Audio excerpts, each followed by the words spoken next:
I've seen a bunch of tutorials on how to connect your Ledger hardware wallet with a MetaMask wallet, and the process is pretty straightforward, but it leaves a lot of unanswered questions on the fundamentals, like, is my MetaMask account now protected? If I do staking, does it happen automatically, or do I have to do it manually and connect my Ledger device all the time? Do I have to sign the transactions on my Ledger for both my MetaMask account and my Ledger account? All of these and some other questions that I've seen, I'm going to answer in this video. And it's not going to be a process on setting up your MetaMask wallet or your Ledger wallet. If you need help with setting up your Ledger wallet, you can check out the video right over here. Hi, my name is Oleg, and today I'm going to show you how to connect your Ledger wallet with your MetaMask wallet. But before I take you to my computer, I'm going to provide you with some general information on how Ledger and MetaMask wallets work, just to give you some clarity, and maybe even before I answer all these questions that I mentioned earlier, you will have it all figured out on your own.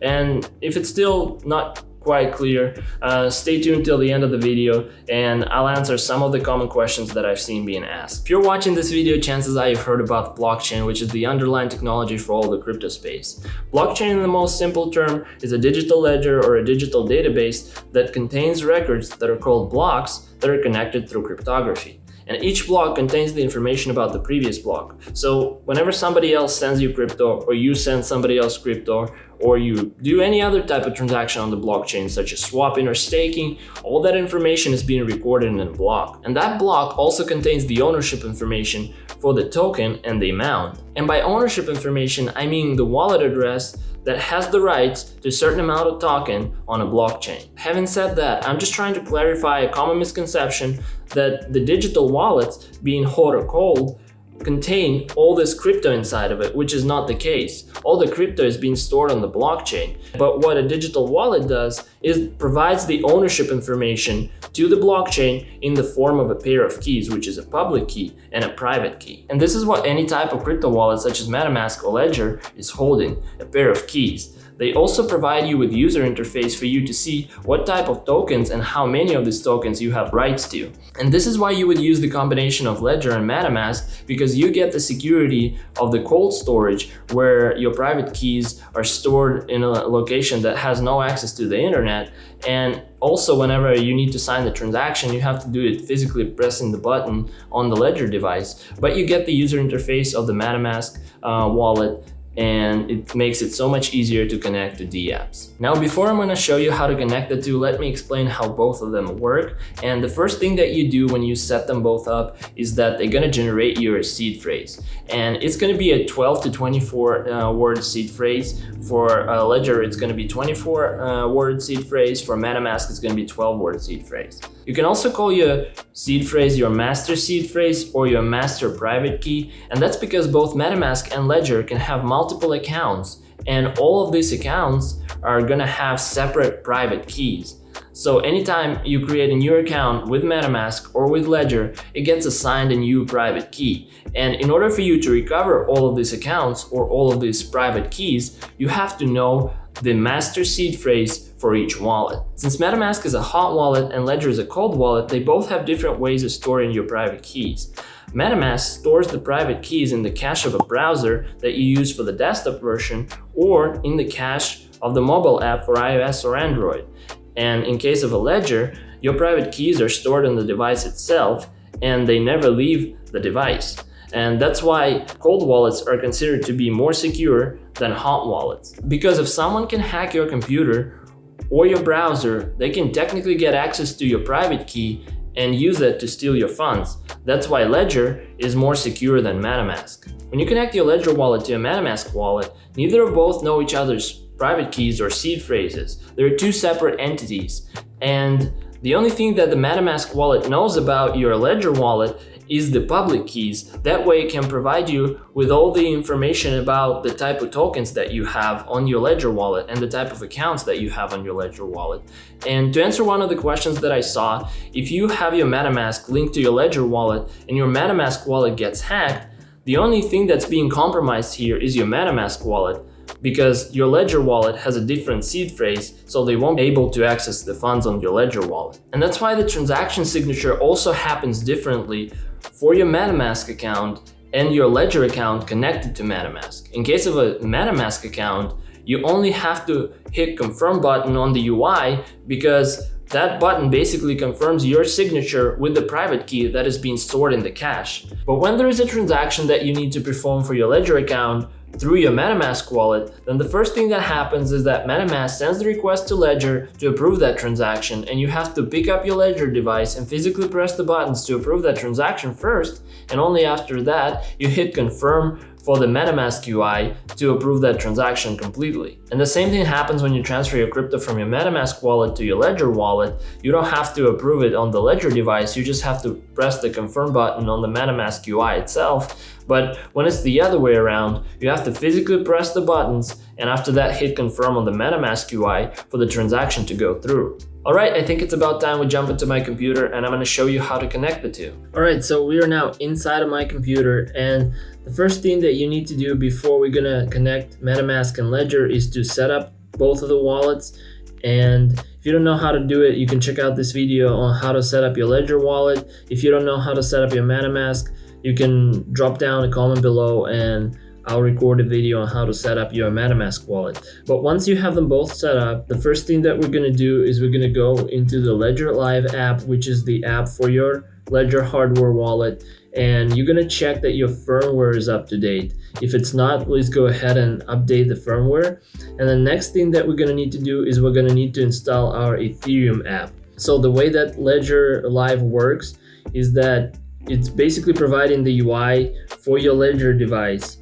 And what you can do here is you can install different apps for different blockchains and different tokens. So the first thing that you're gonna need to do is you're gonna need to install the Ethereum app, because MetaMask wallet is based on Ethereum. That's why you need your Ethereum app in the Ledger Live, so we can connect Ledger Live with MetaMask and connect your Ledger with MetaMask.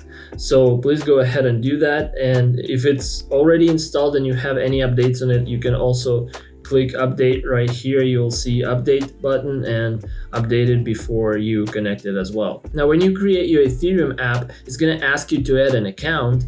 And when you add that account, you're going to get your public address and your private key for that account as well. So when we're going to connect it, we're going to select that account, and you're going to see that the same account is going to be in our MetaMask wallet, because as I mentioned, all these wallets do is keep the pair of keys, which is a public key and a private key, and you're going to see the same public key in both Ledger Live app and in your MetaMask wallet. So once you install the Ethereum app, you're going to go ahead and open the Ethereum application. And if you don't have blind signing enabled, go to the settings for the Ethereum application and enable blind signing to be able to connect to MetaMask. After you've done that, go ahead and click right here on MetaMask and click Connect Hardware Wallet. Click Ledger and click Continue. And here you can see NanoX paired. If you don't see paired, you have to open Ethereum app on your Ledger device. So select the NanoX or whatever NanoS, whichever Ledger device you have, and click Connect. Now, as you can see, there are multiple accounts. And if you don't see some of your accounts, you can select a different HD path. Here I'm selecting Ledger Live, but if you don't see, most likely you can select BIP44 and you're gonna see some more accounts. But for me, my account is showing up and this is the one ending in D22. So I'm gonna select this one. And as you can see, if I'm gonna go to my Ledger Live and I'm gonna select Ethereum and I'm gonna select Advanced, you can see that this is the D22 for my Ethereum app. So I selected my D22 account and I click Unlock. And after that, your Ledger device is connected to your MetaMask. That's it. That's a very simple process. And if you look at it right here, you're gonna see that D22 is added. And I'm right now on Phantom Opera, and this is another question that a lot of people are asking, like that you need Ethereum app on your Ledger Live. How come you see all these networks, all these other blockchains such as Binance, Phantom, Avalanche? And the reason for that is on the Ledger Live, we only need the Ethereum app so we could connect with a MetaMask wallet, because MetaMask is based on Ethereum, and that's the way they built it, that you have to have your Ethereum app. but you don't need any other apps because now all the UI is in the MetaMask and you can see all of these networks through the MetaMask. Because these both of these softwares, such as MetaMask software, UI software, or the Ledger Live app, they both provide the UI, but all you need is access to your public key and your private key when you sign the transactions. So now MetaMask has access to our public key, and if you check across the blockchains, you can see that it's the same D22 address across all of them. And that's because MetaMask wallet is the wallet for the EVM blockchains. And EVM is basically a computing engine for all the Ethereum blockchains. Binance and Phantom and Avalanche, they're all EVM networks. And if you need the list of EVM networks, you can just go ahead to chainlist.org and you can see the list of all the networks. The other ones that are not EVM based blockchains, the ones that come to mind right now are Bitcoin, Solana, or Terra. But let's say if you want to add Polygon, you can add Polygon. Let's go ahead and, yeah, you see Polygon mainnet, that's the EVM network. And here's the list of all the EVM networks, meaning that you can add all of these networks to your MetaMask wallet. And whatever network you add, Phantom, Binance, it's gonna have the same public key. So even if you go to Ledger Live, you'll be able to see I added the Binance Smart Chain. And if I go into the Binance Smart Chain, you can see that I have 0.0035 BNB, and here I have 0.003472, or 35 basically BNB. So if you have any apps that are able to show you on the UI the tokens that are available in MetaMask as well, you will be able to see it. But that's why MetaMask is a better UI app, because you can see more chains and more tokens. You can add, like, let's say baby Dogecoin over here to Binance through import tokens, but you won't be able to see it on Ledger Live app. And if you don't see it on Ledger Live app, it doesn't mean that that token is lost or it's gone. It's just that the Ledger Live is not as advanced in the UI perspective as the MetaMask app. So you can add all of these networks and use all these coins, and they're not going to be gone anywhere. They're still going to be attached to this public address, and you're going to be just fine. And that's why you can transfer BNB, Phantom, and all other tokens, and you'll be able to see them over here in MetaMask, but you won't be able to see them on the Ledger Live. Now, as I mentioned, these both wallets, MetaMask and Ledger, are two completely different wallets. All MetaMask does is provides the UI for you to see what tokens you have attached to your public key for your Ledger. If you want to do any transaction with your MetaMask wallet, which is account 1 in my case, this is the MetaMask account, and Ledger 1 is, as you can see, it says hardware. This is the hardware account. So if I want to transfer any crypto from this account, all I need to do is click the confirm button when it pops up.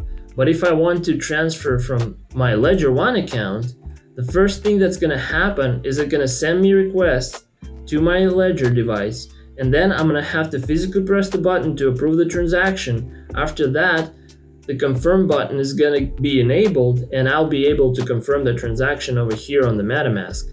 And let me see if I can show you real quick. Okay, right now my Ledger is connected. Let me first show you with the MetaMask wallet. So I'm going to swap 1 FTM for Spirit. Let's see, swap, from swap. And as you can see, for my MetaMask wallet, if I want to, or for my MetaMask account, if I want to swap, all I need to do is just hit confirm and it's going to go through, which I'm not going to do.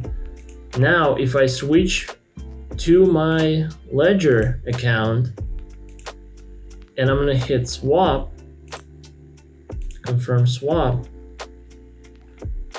you can see that the first thing it's asking me is to plug in my Ledger device and select Ethereum app. And after that, I need to enable blind signing. If you have it on already, then you're fine. So I'm gonna open my Ethereum app, and I'm probably gonna need to refresh. Let me do it again. And right now, if I hit confirm, it's gonna swap. but I had to open my Ethereum app first before I could do the action.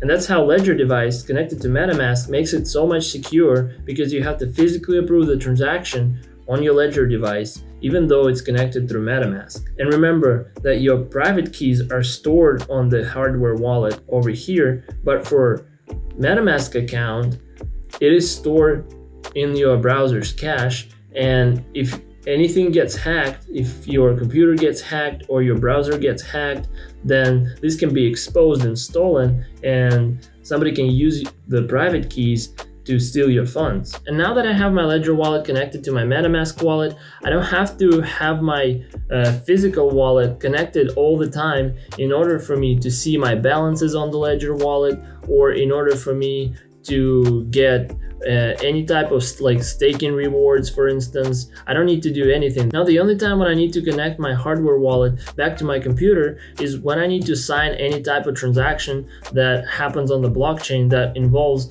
my funds moving out of my wallet. So like staking or unstaking or swapping. But if I just need to see my balances and I need to send money to my Ledger wallet, then there is no need to connect your hardware wallet, because your MetaMask wallet already knows your wallet address and is just showing that information based on this wallet address. And that was it for today. I hope I was able to answer most of your questions. If you still have any questions left, please drop them down in the comments below and I'll try to answer them to the best that I can. Smash the like button for YouTube algorithm to show this to more people. Subscribe if you haven't, and I'll see you all in the next one. Bye.